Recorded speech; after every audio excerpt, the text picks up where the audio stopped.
You're ready. I'm ready. Take that picture. You look super cool, too. Okay. So, it turns out I do have a shadow. We did a shadow episode, and we talked about how it felt to me like I didn't so much have a shadow because my body communicates so clearly with me that there like wasn't anything the world could tell me was shameful about myself that my body wasn't able to counteract with, well, it's true, right? Yeah, and I remember being skeptical. Yeah, so it turns out... No shit. I just had to find a thing that had nothing to do with my body. Oh, yeah, that makes sense. And it's an intellectual thing. So... Also not a surprise, given you're you. Wow, this early! Like, my whole body is like, don't talk about that out loud. Don't talk about that. Don't talk about that. And the thing is, like, I have started writing a talk for an audience of scientists where I'm like, I think I might talk about this. And, like, I don't get nervous about public speaking anymore. That's not, like, I've just done it too much to... And right, yeah. Very often I'm saying something I have said before. Very often, word for word. Yeah. Hundreds of times. Yeah. There are some things I've been saying for 30 years, literally. Yeah. This is not that. I don't get nervous about those things. How come you're doing a different talk for this audience? Because it's an audience that really matters to me. Oh, shit. It's a group of sex scientists who are like, my idols. Oh. So you can't give the talk you've given 800 times what you have to say won't be news to them, and you want to give them some news. If they don't already know that people with vaginas are unlikely to have orgasms from penile vaginal intercourse, I cannot help them with that. Or that pleasure is the measure. I mean, they actually might not know that pleasure is the measure. That could come in handy for them. Like, I could give my talk that's just like, I want to help you have better sex. Here's what I say to people. And you're too busy doing your part of the research to maybe like take the Emily's greatest the bird's hits. eye view. And I could do Emily's greatest hits. I could. But the reality is, in the year of our Lord Beyonce 2025, federal funding is just going to be... Yeah. And the political climate is a nightmare. And I remember literally 20 years ago when I was a grad student, my department was super excited because we had a scientist fresh from the CDC. He left because the George W. Bush administration was interfering with the CDC's ability to do its work without political interference. He was unwilling to tolerate that, and so he joined my department, and everybody was like, oh, we got him. And so I know that what they're experiencing is not new, and I know that one of the things that the world needs in order to... And the thing is, it's happening now. It happened 20 years ago. It happened 20 years before that in the early, mid-'80s when the Reagan administration told the CDC to take their world's first HIV/AIDS prevention policy and shove it. Look pretty and do as little as you can. Mm-hmm. So it's not new. We seem to be trapped in a cycle of about 20 years, every 20 years for the last 100 years or so. And like, I want to equip them with tools so that people who are kids now and are going to grow up to be sex scientists don't have to do this again. That's what I want. Yeah. And I know that learning to communicate with people who are not also sex researchers is part of that. Yeah. But this is a talk for the... Which means they need to unlearn, like you and I have talked about how, like, we had to unlearn academic writing in order to write well for people who were not scientists. That said, both of us had to rewrite part of our... qualifying exams. Comprehensive, or whatever they call them at your school. We had to rewrite part of our final exams for our doctoral degrees. Because our writing was too accessible, Right, because our writing was too accessible, because we wrote too conversationally. Right, exactly. So we were both inclined towards this. We were. and had to be trained specifically. So, like, we had some Out fear of instilled in our- us. Yes. Yeah. About, like, don't you dare write like that. Yes. So I would like to teach them some of the, and yet I did not know how to write a book until I wrote a book. Yeah. I read books about how to write a book, which is how I learned how to write for people. Turns out regular people are not persuaded by effect sizes, the number of participants in a study. They're not interested in R-squareds, right? Right. Here's what people like. Metaphors and storytelling. Stories. Yeah. They like it when stuff rhymes. It's not just that they remember it better, it's that they believe you more when what you say rhymes. And I'm trying to, and I don't know how I'm going to say it, but I feel like in order to motivate these researchers to incorporate these things that are absolutely contrary to everything they've been trained to do, so that they can do something necessary to change the world for the better, to create space for the thing they've been trained to do. Does that make sense? Yeah. I'm trying to motivate them to be like, communicators. I know this is outside your skill set, but if you add this to your skill set, you're going to change the very ground on which you are doing, you're using your real central skill set. Does that make sense? I know it's outside your wheelhouse. Do it anyway. Yeah. And so, like, I am writing about it the way I've been thinking about it and have not talked about it out loud, which is that storytelling is spellcasting. It's a form of magic. Yeah. Careful this tale you tell. That is the spell. Yeah. Yeah. So I've been watching a lot of Dungeons and Dragons in the year 2025. I mean, like, a lot. Yeah. There is a lot of D&D content.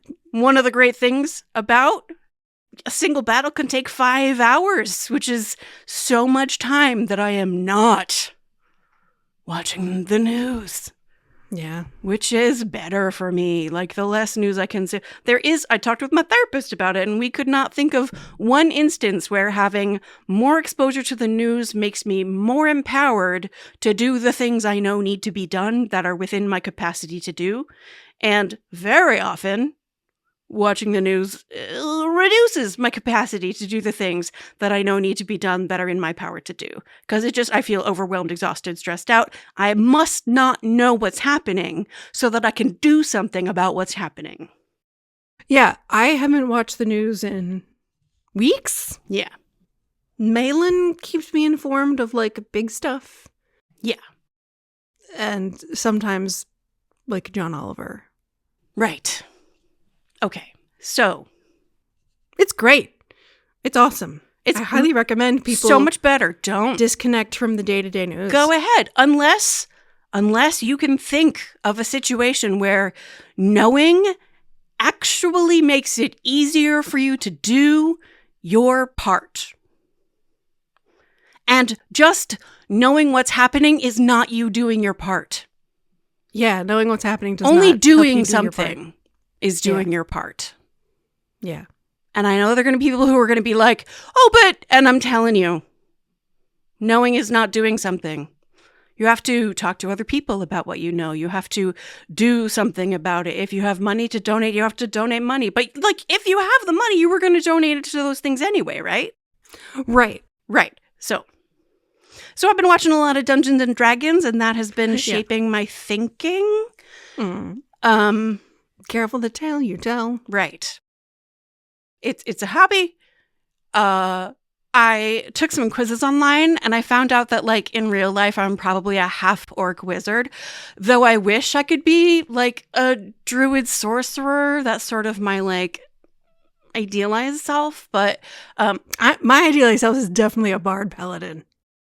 Bard paladin, that's two different, that's neither of those is a race. I know.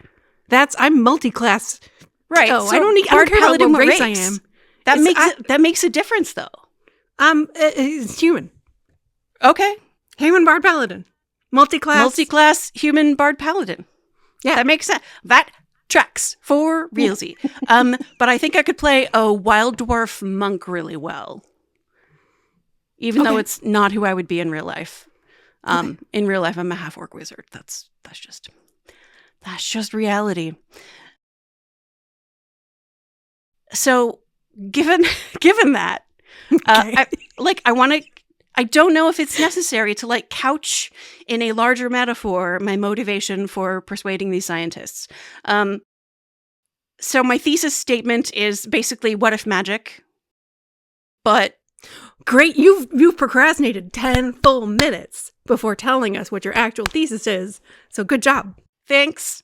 But also, I say, if you don't want the thesis statement to be what if magic, you can pretend that I said rhetoric, metaphor, and storytelling literally change the world. So if you want to expand your impact, add at least a little of each of those to your skill set. Which is to say, magic is real and we are all spellcasters. So I give a Dungeons & Dragons example somewhere early on about storytelling in particular, which in my opinion is the most complex of the 3 skills that I'm trying to teach to them in 1 hour. Mm-hmm. So there is a short game that Brennan Lee Mulligan leads that concludes in poetic tragedy.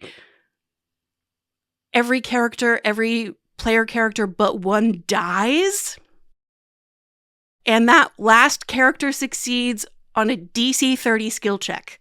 The last roll of a 20-hour game. It's nerdy. And at the end of this game, one character manages to escape immediate danger. So with 5 player characters dead, victims of their own hubris, at the end of the game, in this very somber mood, Brennan Lee Mulligan has said it's never fun to narrate the death of a character, the death of a player character.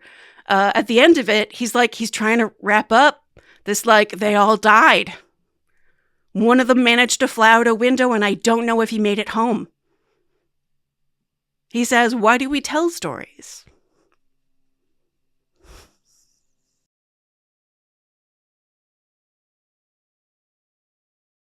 Brennan Lee Mulligan bringing on the sob face.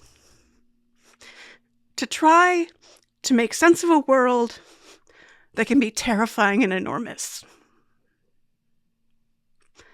I'm watching these things instead of watching the news, not because they are without examples of the world being terrifying and humor and enormous, not because they do not involve the world being terrifying and enormous, but because they involve investing deeply in a story.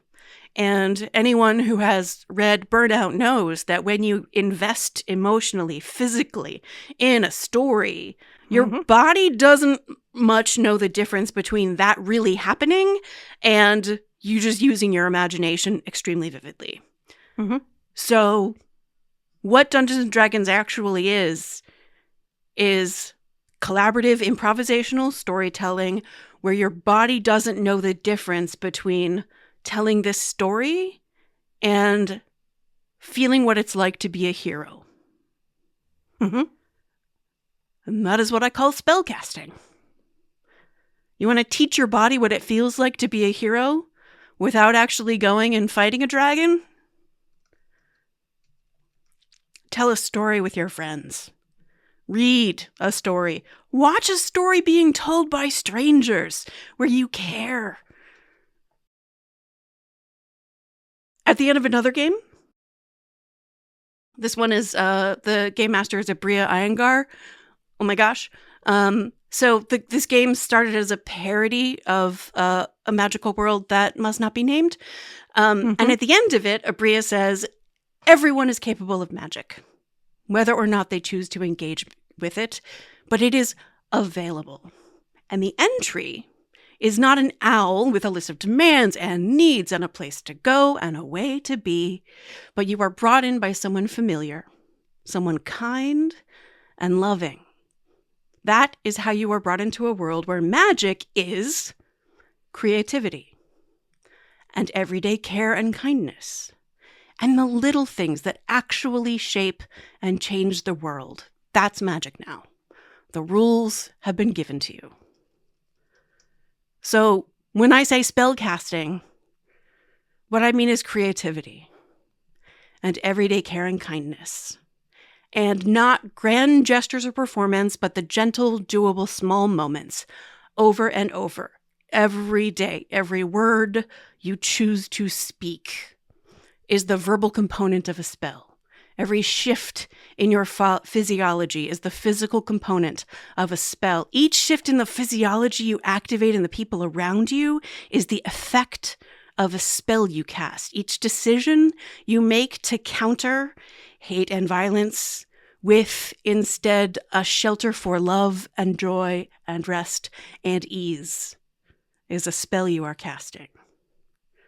If I've learned anything from literally hundreds of hours of watching people pretend to be wizards, it's this. Here in the real world, where magic is mostly metaphor and where we ourselves working together are the miracle we're trying to summon, each of us ultimately casts just one spell, but we cast it over and over in every moment of every day. The life we live is the spell we cast. Our impact, our power, our magic is measured in the quality of the change we make in the lives of the people around us today, and again tomorrow, and again the day after that. That game where Brennan Lee Mulligan killed 5 of his 6-player characters. I'll paraphrase to you, to that audience of scientists, to the audience of this podcast, what he said to them at that end of the game. I don't know that our stories will be long known. I don't know who will remain to tell it. But our stories are happening now. And they do matter. And though calamity is here, because of us, because of the daily work of so many, calamity will not be here forever. That's all I've got so far on the subject of what if we're all casting spells. And this is a shadow situation, is it? Yeah, this is a shadow situation because I have barely brushed at the surface of the idea of what if magic, and it already feels way too vulnerable. When I read a chunk of this to my writing group, they were super into it, and I was like, that's because you're already writers. You get the idea that it's a metaphor, but it's moving, and if it is moving, my spell has been cast on you. Right? You get that. But these are scientists, and I need them to understand that I don't literally believe that I'm a wizard. But I am metaphorically hard identifying with the idea of being a half-orc wizard. Because what wizards have to do is they don't know. If they don't have innate magic, they study. They learn. Right? Yeah. And a half-orc often has a story of being outcast because they're half human, half orc. They don't fit. They don't really feel comfortable belonging in either society. And so they have to sort of fake it no matter where they are. Yeah. You know that as a genre, when I read, I love a wizard detective. You love a wizard detective. I love a wizard detective. And by that I mean a character who is a mysterious, often visitor, leader, who is able to bring supernatural skills to everyday mysteries. And struggles not only with the mystery, but also with the handling of magic, with the ethics of having power that other people don't have. And so Doctor Who is a wizard detective, that kind of thing. So I have long thought about the significance, metaphorically, of, what it is to be a wizard, why these stories compel me and draw me in over and over. What do I love about a wizard detective? And I wrote a song about this, about why stories are full of magic. Yes.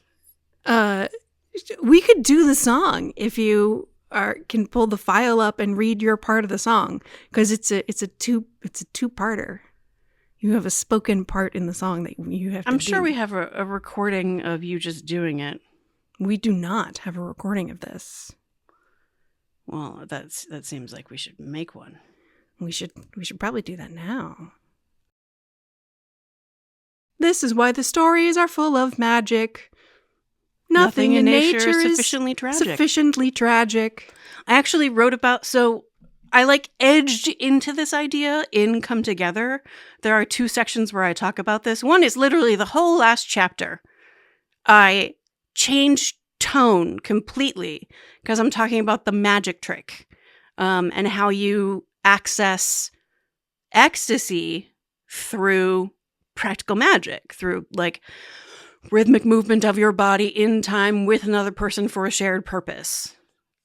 And I don't cite any research, and I say the reason I'm not going to cite any research is not that there isn't any research on this, but that because understanding the science is not what gets you there, doing it is what gets you there. Mm-hmm. So I'm just going to tell you how to do it. And I'm going to tell you what people have told me it feels like when they get there to help you on the way. But also, because inevitably one day maybe I can write a sex book where I don't have to have a section on trauma. That day has not yet come. But part of because I write about it in every book, I'm like, I have already written a lot. There are books specifically for survivors. And what I want to say here is that there's a reason our stories are full of magic. It's based in your song. And I'm like, it's because there's nothing that happens in our real lives that looks or feels like what trauma recovery feels like. Because something beyond ordinary has happened that does not fit in our everyday lives. And so your recovery from it, even though it's going to involve doing things that look quite mundane, the internal experience of recovery is not that. I can probably find it. Hang on one second. I just also realized that version of the song was one I made specifically for musicians.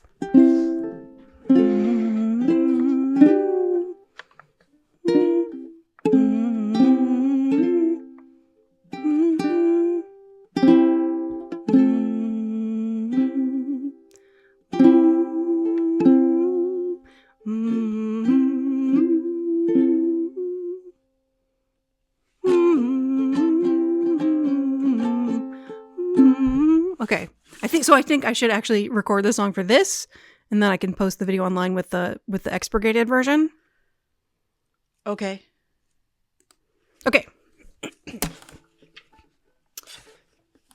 Wonder Twin powers activate. That's my first quote from a magical thing. How does it feel when you crawl out of trauma? What is it like? Is it captivating drama? One does not simply walk into Mordor. No, it's mostly waking up every day and imitating what you think normal people do. Going to therapy, taking your meds, and faking sanity. I volunteer as tribute.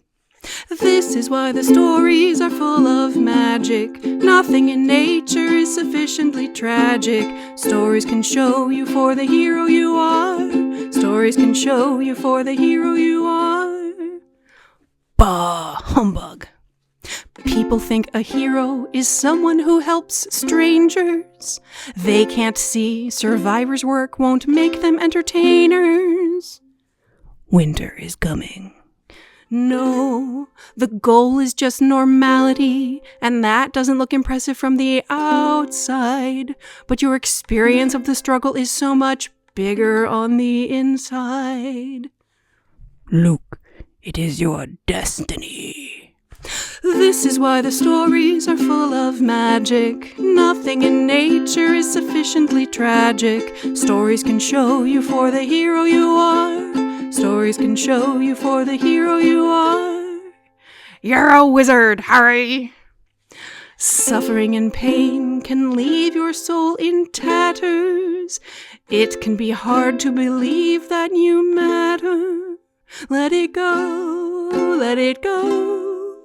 Yes, it's easy to infer that it's not enough to help just yourself, but it's actually incredibly valuable and important that you're taming that lion in your wardrobe.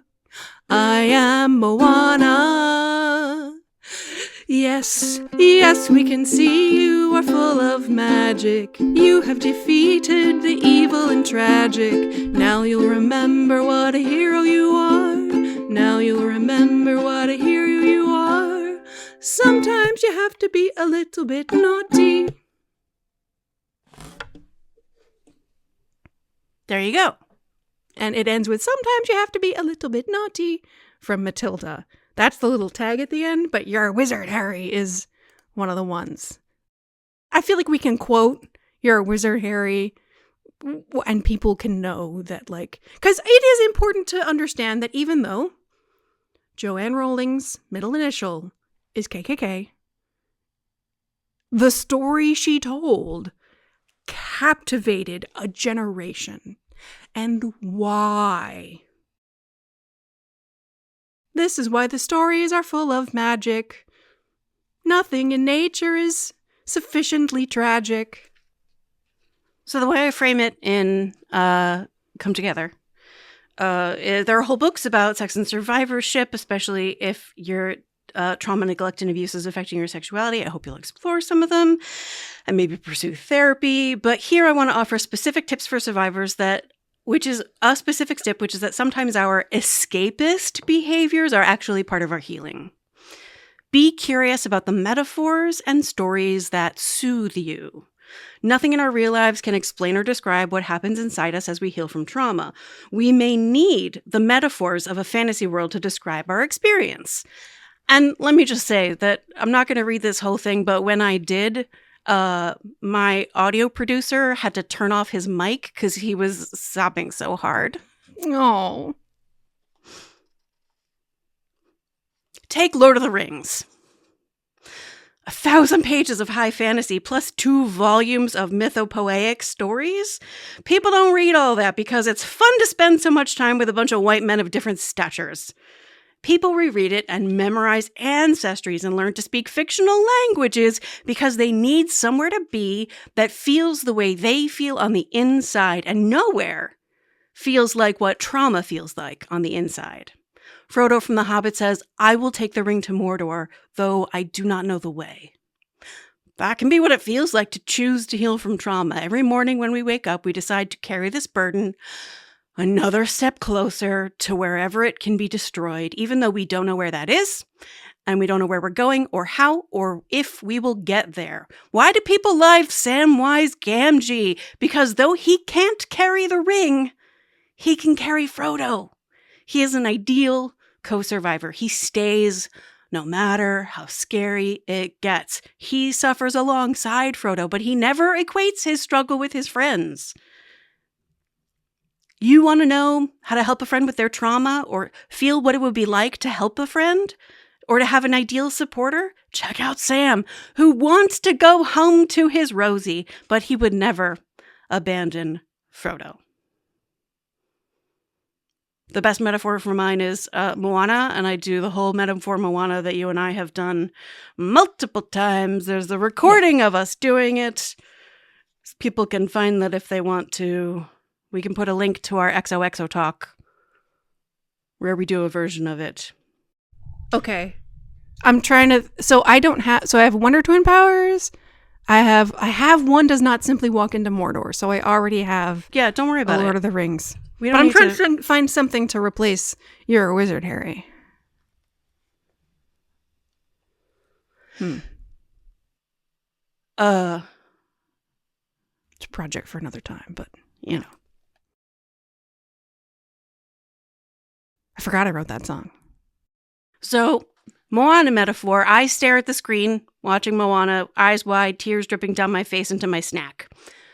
Why, when I am a 40-something woman watching a Disney cartoon? Because, I write and Come Together, this metaphor explains more accurately than any literal description can what healing feels like for me.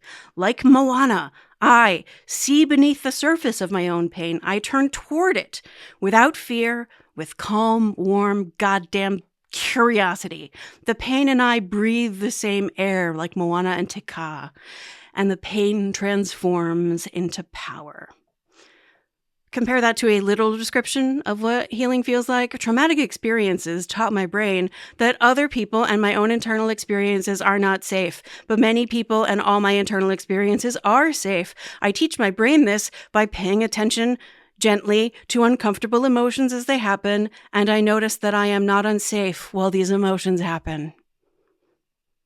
Such literal descriptions beg the question, how do you pay gentle attention? How do you notice you're safe during unsafe feeling emotions? What does it feel like? I can't describe it without using metaphor. It feels like I am on fire, but also I am in the ocean, and also I am love.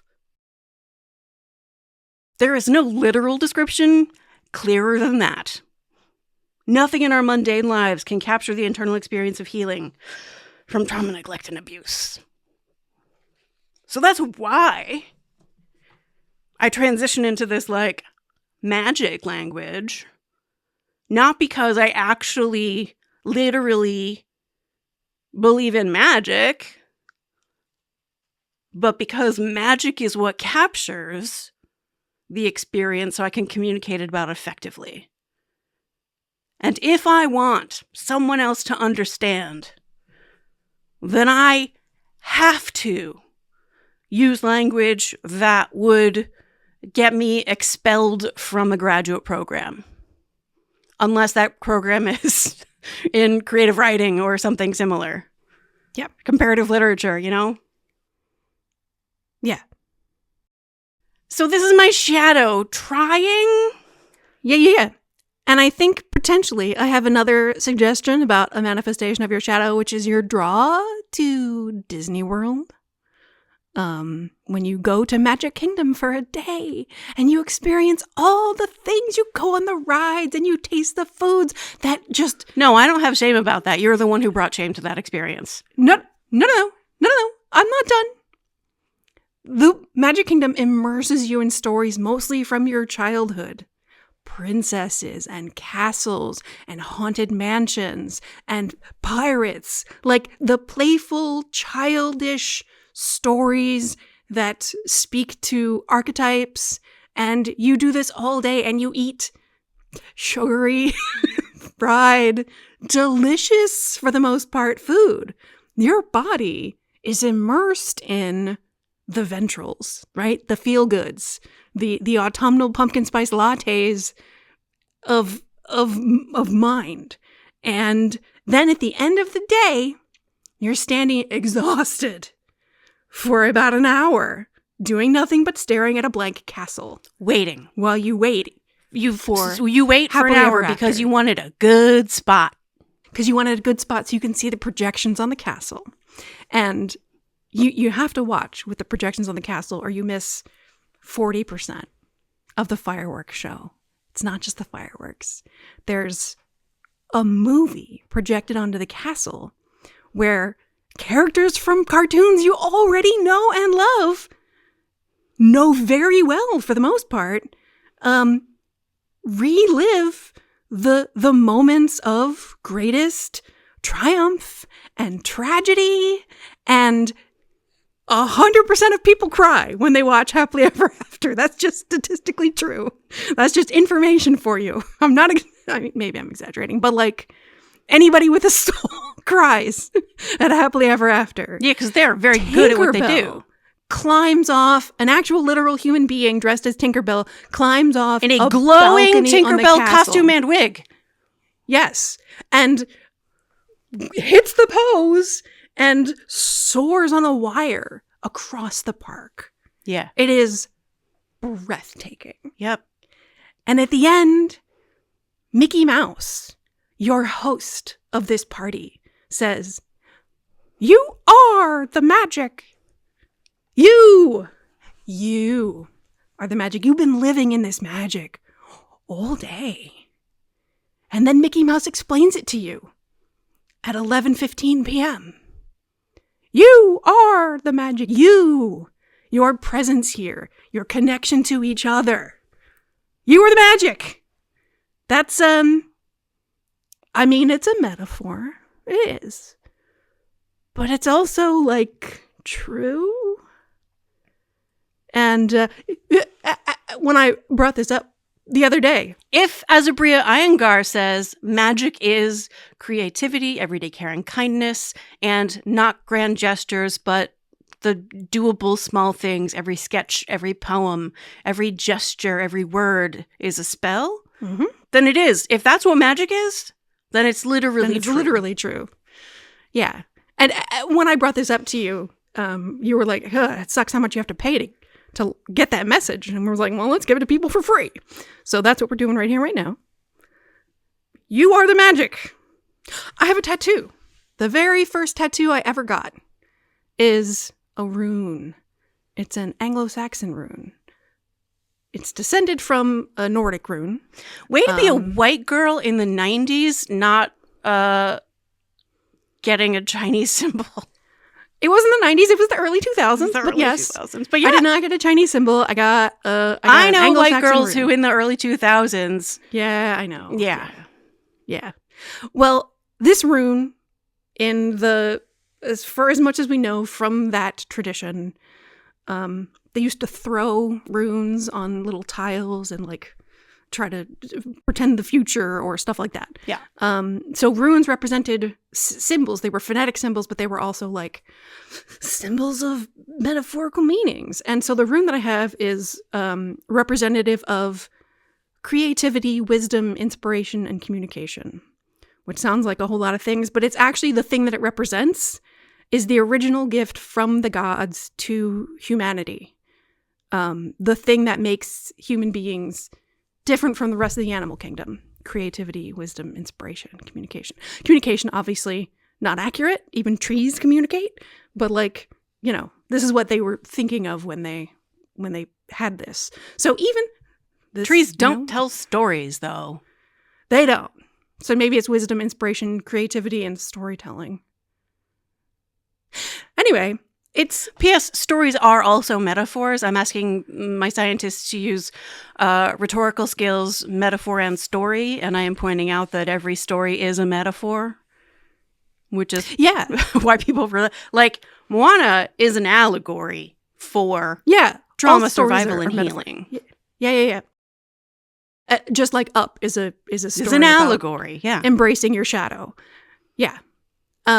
So I got this tattoo in the very early 2000s when I was teaching for the first time, and I was being burned out. I was being driven what felt like mad by having to have relationships with so many students and particularly their parents. And I was getting really frustrated and like incapable of remembering their humanity. Like, and I needed a reminder. Well, they probably weren't paying attention to your humanity, so. No, for sure. But it was literally my job as a music teacher to pay attention to their humanity. And I was having a very difficult time doing that. So I got a tattoo on my fucking forearm that I could see all the time that reminded me that we all have this gift. That we all are given something from somewhere, consciousness, awareness, poetry, that like we all have it. And like this tattoo that reminded me that they are human. We are all the magic. I needed reminding because it was my job and I was not being nourished in a way that made it easy to remember. Yeah. And that was 20 years pre-autism diagnosis. That was more than 20 years pre-autism diagnosis, yeah. I didn't know then that my feeling of difference was clinical. Yeah, so I know that my feeling of difference is clinical, and I also, there is a part of me. Okay, so we're going to tell this story now. I might have told this story on the podcast before, but if we haven't, here we go. It's late March of 2015. Come As You Are was published just a few weeks ago. I am on book tour. I took unpaid leave from my job so that I could travel around the country to go to college campuses and feminist sex toy stores and bookstores and talk about the science of women's sexuality. And this book that had consumed years of my life. And I did one of my very first interviews, and I remember what the venue is, like Scientific American or something like that. Oh, yeah. So, fucking Scientific American. I got an email from a sex researcher who told me that there was a sex researcher listserv that had posted the article, and they had read the article, and they believed, based on this article of an interview with me about my book, that my book was reinforcing cultural stereotypes and I was doing harm, and they decided that they didn't like me or what I was doing, and I wasn't allowed to be friends with them, basically. Which is... Didn't read the book. Yeah. Have not, is a scientist. Yeah. Has not read the book. Yeah, does not understand basic media literacy. Has not read you have to read, this is, as a side note, if you're going to have an opinion about read somebody's work, you have to consume the person's work, not just an interview about the work. If you want to have an opinion and you're like, it's not worth the effort of actually consuming the work, drop the opinion. Primary sources, babes. Yeah. Primary sources. So that's one thing. And from a scientist in particular, but, because you and I were the kinds of kids who in middle school, the popular girl came up to me and said, we know that you and Amelia want to be friends with us, but we talked about it and we decided you're not allowed to be our friend. Yeah. And we just wanted to make sure you knew that. So just when we could kind of assure ourselves that the world's not about us and they're not talking about us and we're not part of their lives. They actually were. They actually were. All the advice that people give of people are not paying that much attention to you. People don't care about you as much as people aren't forming opinions about you based on details like you think they are. God, I was so weird in middle school. Yes, they fucking were. And you and I truly did not want... Why would we want to be friends with people who are so mean? So deliberately and gratuitously mean. We didn't... except that, yes, we deeply and desperately wanted to belong. That was the primary motivator of being in middle school. I did not. Truly. I wanted to belong. Deep down. I didn't want to belong to them necessarily, but I felt shitty about not belonging anywhere. I genuinely didn't.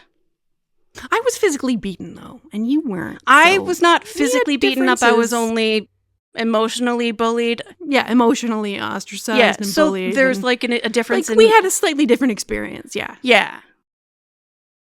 I got humiliated. Yeah. But I didn't get physically harmed. Yeah. Humiliation's real bad. It's real bad. But it's real different from being humiliated. Yeah. And also, you and I are fundamentally different in some very from the moment of our birth ways. And honestly, the way I felt excluded the most was in that I couldn't find stories about people who genuinely did not care about not having a place. Yeah. I'm so introverted and so autistic that I had no expectation of finding a place where I belonged. Once it became clear to me in the 4th grade that I didn't belong, I stopped not just trying, but wanting it. I just read books, and I belonged in those fictional spaces instead. That sounds so much easier than what I did. Yeah! I didn't wear makeup or dresses in high school. I really tried, yeah. You really tried.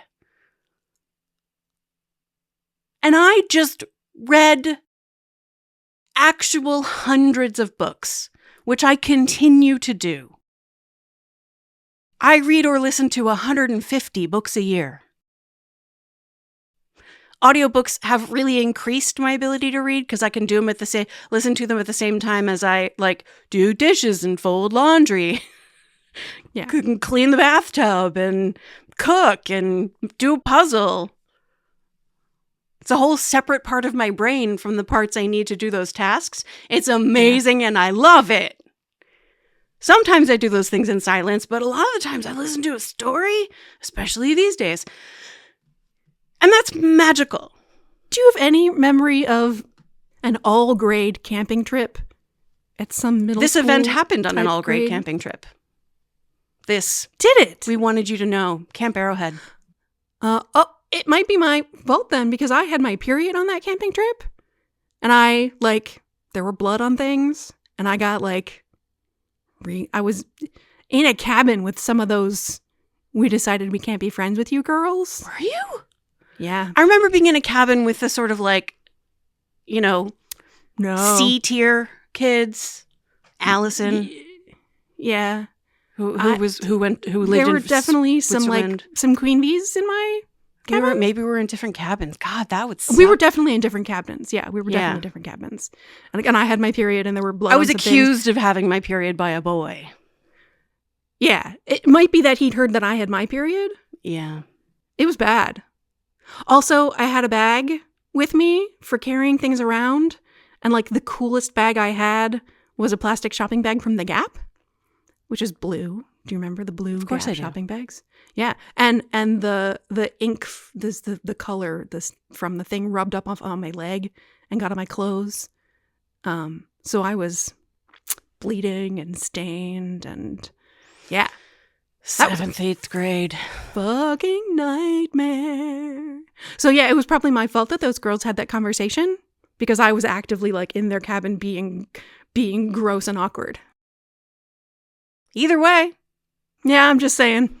that doesn't change the story for me. It doesn't. But It's just gratuitous cruelty. It was absolutely gratuitous cruelty.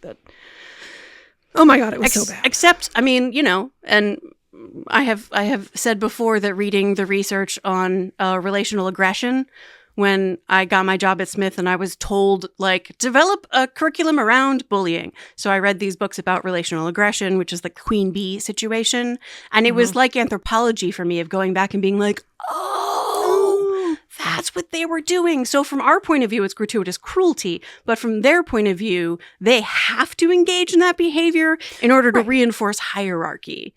Right. And it's like the mafia. They're not doing it because they're not killing us because it's about us. They're doing it because they need to communicate to the other people in the group that they're the absolute queen bee. Yeah. And they wield power to hurt. So don't fuck with them. Yeah. So it's not gratuitous from their point of view. It is absolutely necessary cruelty in a world where these hierarchies matter, which is not a world I lived in. And they did not believe me when I said, but I don't. I have not been thinking about you. I've been reading books while you've been talking about me. They truly did not believe that I did not want to be their friend. Yeah. Because everybody, of course, even you, kinda, sorta, not friends with them. No, I didn't want to be their friend. I did want Friends. a friend. Yeah. Yeah.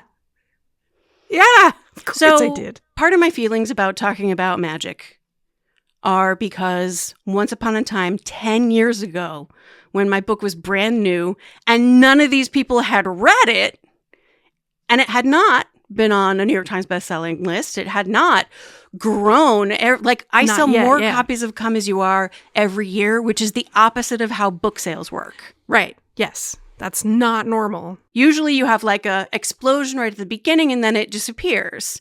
Not more copies every year for 10 years. Right. That's nuts.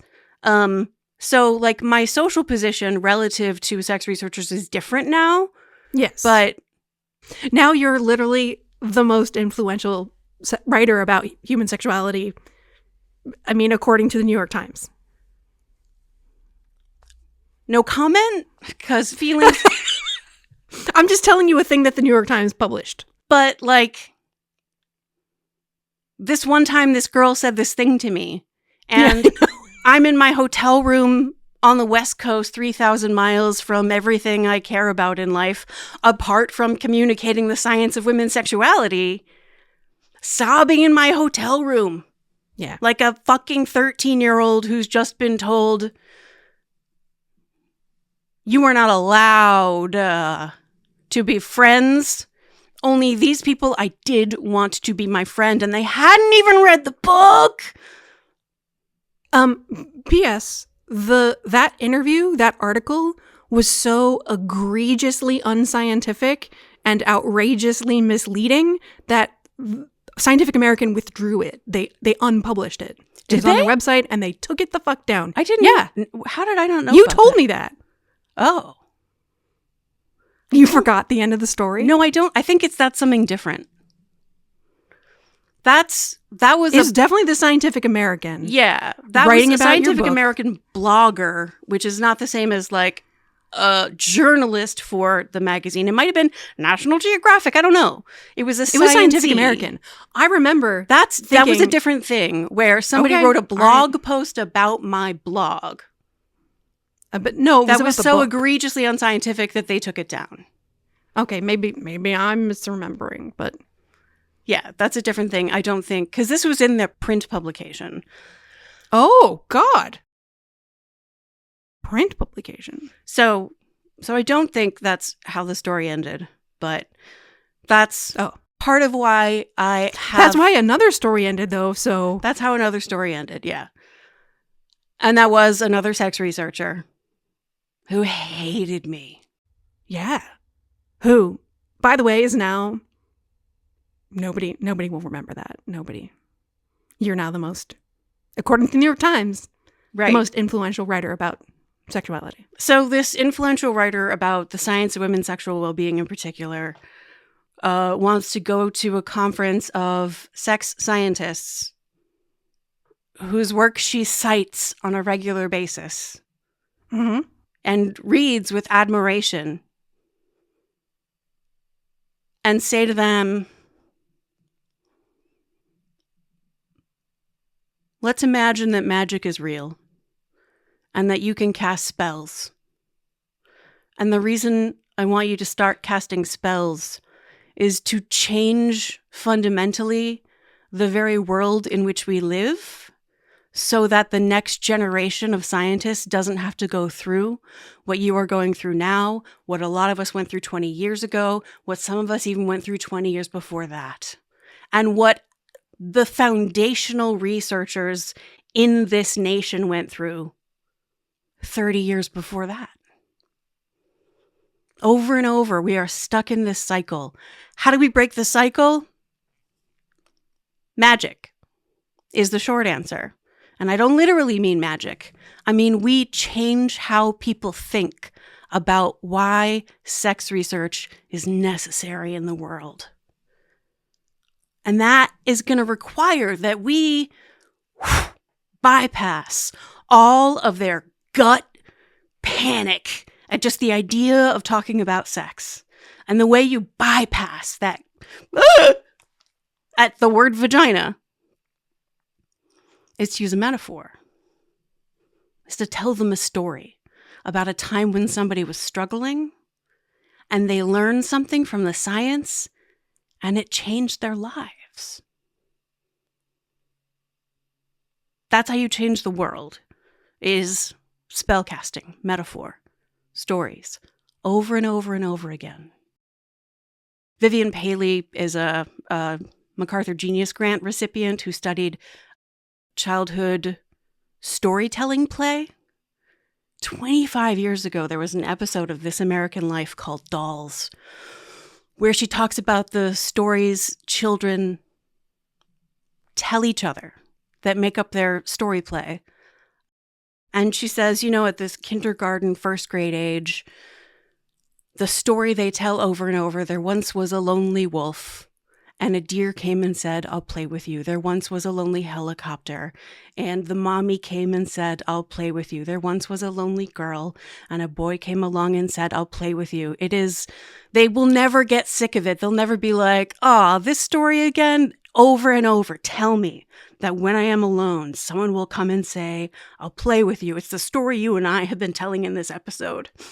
It's the story of every romance novel. It is the story of every story. The foundation of human storytelling is when you are lonely.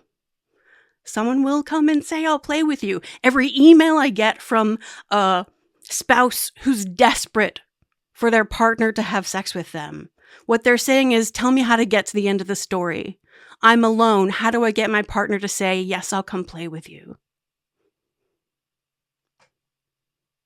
Tell stories about the time when sex research changed your life, or a client's life, or a friend's life. Not people don't give a shit about statistics. Tell them a story about a time when somebody was lonely and they found their way to someone who would come play with them because they learned something about the science. Sounds like it's going to be a good talk. But am I just making a fool of myself to go and be like, spellcasting? You have to think of like, no, it's not science. You have to go into a different state of mind. You're doing the thing that you're telling them to do? I know that.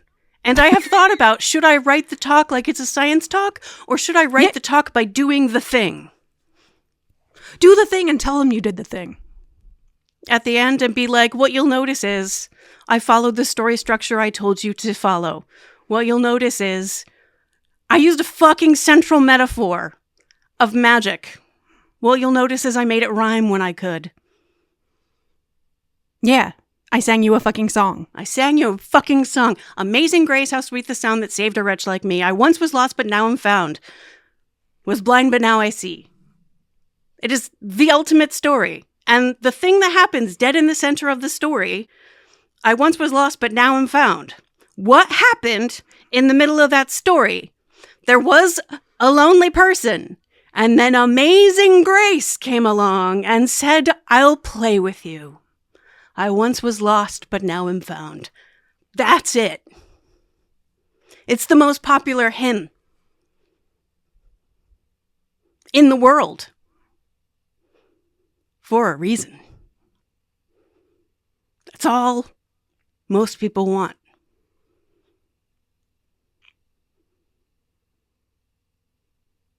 It's the reason Trump won. Yeah.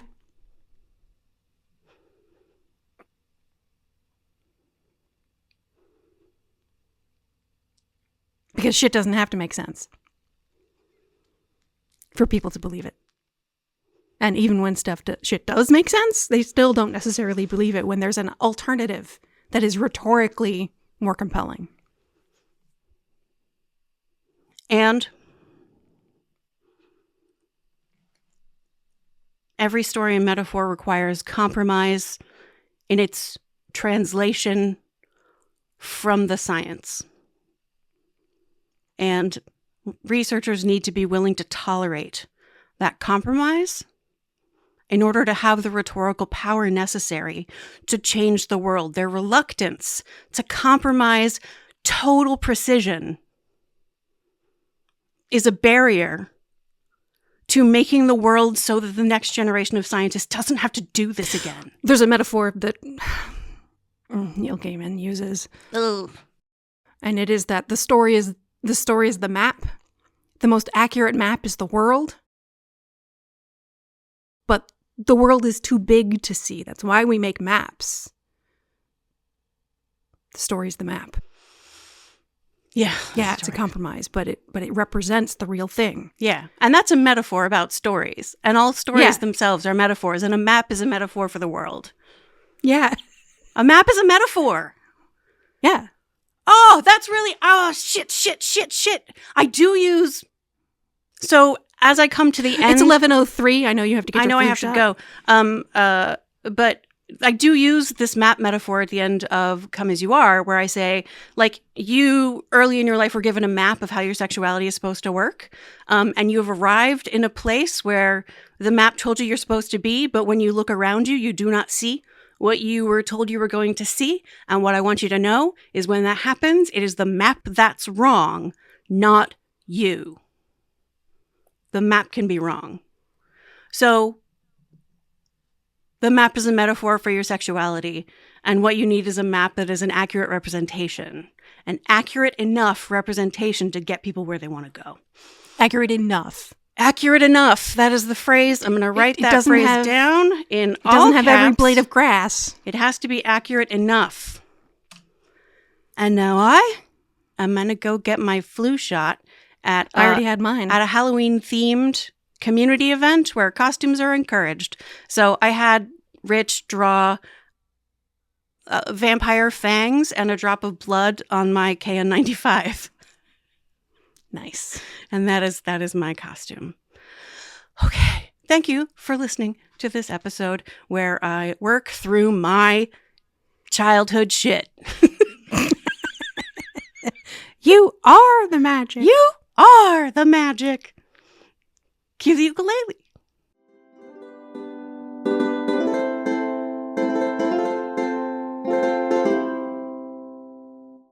Here in the real world where magic is mostly metaphor and where we ourselves working together are the miracle we're trying to summon, each of us ultimately casts just one spell, but we cast it over and over in every moment of every day.